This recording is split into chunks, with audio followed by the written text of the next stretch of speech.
Pierre, we had in our reading group a session on global warming.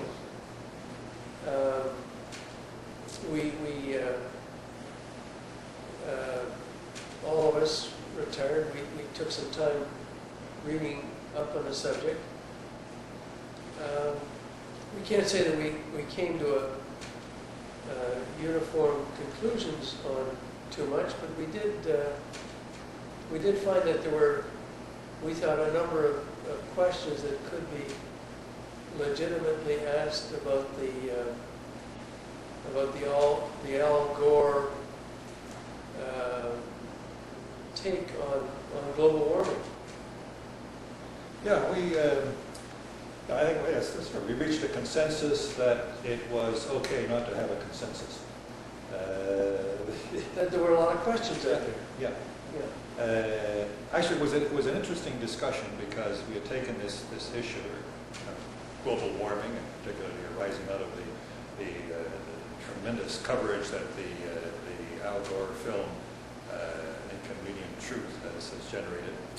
And what we found when we had 7 reasonably informed and well-read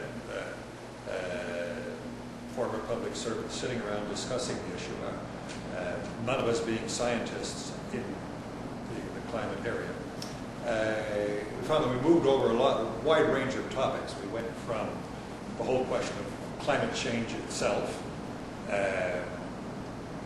to all the way through to the Kyoto Protocol.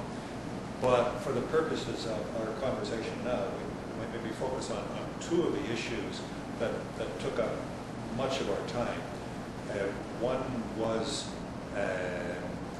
the anthropogenic global warming issue. In other words, the generation of the increased levels of CO2 in the atmosphere being generated by human activity, primarily industrial activity, that has led to the global effort to reach a binding treaty, the Kyoto Protocol, on reducing CO2 levels, human-generated CO2 levels. That was one set of issues. And then the other was, how did we ever manage on a global level so quickly over the space of the last 15, 20 years to get such a consensus and such a social mobilization, such a bandwagon, if you will, on global warming and the control or the reduction of human-generated CO2 levels. And just independently of the issue itself, the bandwagon effect has been phenomenal, and the effect and the results that has had politically and socially and culturally. And we looked at some of the parallels for that in other areas. The first issue, Brian, was one that we really struggled with because some of us know scientists who are, and respect them as colleagues and as scientists, former colleagues and scientists, who have been part of the IPCC, the International Panel on Climate Change. And these are men of great capacity and intelligence and integrity and experience. And we've had them assuring us that, yes, this is a really critical issue, that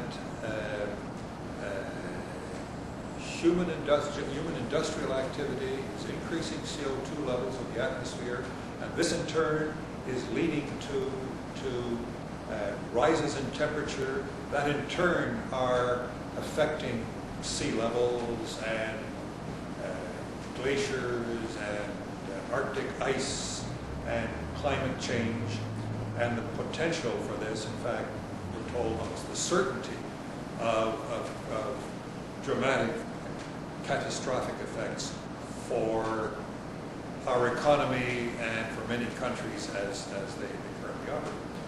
And on the other hand, I think all of us were convinced at the beginning, Pierre, that we were all of us prepared to accept The model that people cause increase in CO2 levels. CO2 levels cause changes, dramatic changes in climate and sea levels, which will have catastrophic. I think all of us, when we were preparing for the meeting, we're quite prepared to say, yes, this is something that, and out of our discussion, what the surprise was that we had more questions than we thought we would about that. Well, I was surprised to find out how many equally reputable and intelligent and experienced scientists were saying it's not so cut and dry. It's not such the causality is not as direct as you may have assumed. In fact, there are even questions about the causality. We looked at some charts that had been produced, and the charts left us unsure as to whether the assumption that CO2 has triggered an increase in global temperatures, and there seems undeniable over the last 200 years or more, there has been a gradual increase in CO2 levels, or even a very dramatic one in the last 100 years. And if you look, there's been what seems to be a parallel increase in temperatures. But some scientists are saying, well, it's not the CO2 causing the temperature. It may well be that the global temperature is gradually or even more dramatically increasing, and that is triggering the CO2 increases.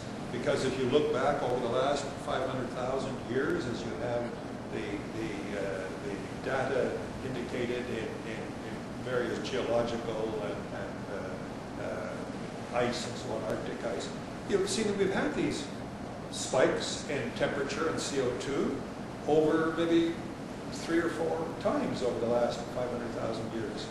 And that this would seem to be, according to these scientists, another one of these spikes coming up, and they rise, and then things change, and the changes can be very dramatic, and in terms of their effect on us, very catastrophic, but they happen.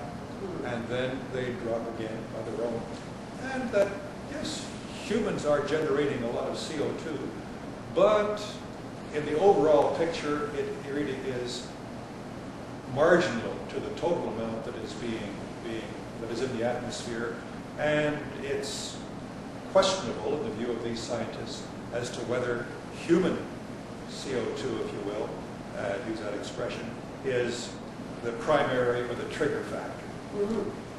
And if that's the case, if this is part of a cyclical, geological, climatological process that affected by sunspots or whatever, then whether we can arrest that change significantly is questionable. And then that leads to the question: if we can't make it, if we can't really reverse this, then are there other better uses that society could make of the massive amounts of money and of political will that are being poured into stopping CO2 emissions?